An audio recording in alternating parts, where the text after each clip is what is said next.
Another order serye na naman tayo mga Marcies. Pero this time, dito naman ako sa may Feudal Pillar na gawa nito dahil lang umorder sa akin ito ay kapitbahay naman namin. In-order sa akin to ni Queenie. Thank you Queenie. Bali nag-order siya sa akin ng 20 pieces na puto cheese, 18-inch na pansit malabon, at 50 pieces na lumpiang Shanghai. Naisip ko kasi na doon na lang gawin sa bahay ng mga kapatid ko itong mga in-order sa akin dahil tapat lang talaga ng bahay nila yung pagdideliveran. Dahil kung dito pa ako manggagaling sa bangkal, wala naman magdi-deliver dahil pumasok yung mga anak ko at yung bossing ko. At ang maganda pa dito mga Marcies, meron akong taga-video dito, yung kapatid kong si Cecil.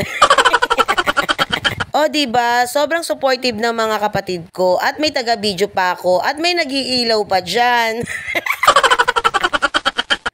At habang binibidyo at iniilawan nga ako ng pamangkin kong si Trisha andyan, doon ko naisip na tuloy lang yung hamon ng life. Nalungkot po kasi yung Marcies nyo nung nakita ko na bumaba yung followers ko. Mula po kasi ng pagpasok ng December, sobrang nabisi na po talaga sa mga pa-order sa Bilao ang Marcies nyo, kaya hindi na ako nakakapag-upload. Pero naisip ko din naman agad na hanggat gusto ko yung ginagawa kong ganitong pag-mini vlog, ay okay lang naman sa akin talaga kung mabawasan yung followers ko. Siguro meron lang talagang sadyang tao na hindi gusto yung pag-mini vlog ko or naiirita sa boses ko.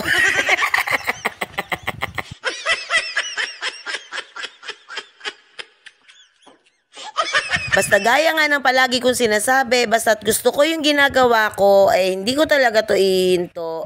Dahil bukod pa doon, dito rin ako nakakakuha ng mga bagong customers ko sa pagpapa-order ko sa mga bilao. At saka wala namang pinagkaiba yung pag-mini vlog sa mga kaibigan. Para lang din niyang kung sino lang yung tunay, yun na lang yung matitira. Kung sino lang yung nagtitiwala, yun yung maiiwan. Kaya paulit-ulit ko pong sasabihin sa inyo mga Marcies, maraming salamat po sa mga nanonood ng pag-mini vlog ko. At maraming salamat din po sa mga kaibigan, sa mga kumari ko na patuloy po nag-o-order at nagtitiwala sa aking mga paluto sa Bilao. At kung papalarin din po tayo at kikita na rin tayo dito sa aking pag-mini vlog, ay i-share ko rin po sa inyong lahat. Bali ang bala ko po kasi ngayon, kung kikita po itong pag-mini vlog ko, ay magluluto ako ng mga ganitong niluluto ko at i-share ko din po sa aking mga followers para matikman din po nila yung mga niluluto ko. Sa ngayon po kasi ay saktong-sakto lang po yung kinikita ko sa mga pa-order ko at swerte lang po talaga na may nag-o-order at naiaatado ko na po yon sa mga gastusin at pangdagdag din po sa mga bills namin sa araw-araw. Yun lang po for today's video. Maraming salamat po sa panonood ninyo.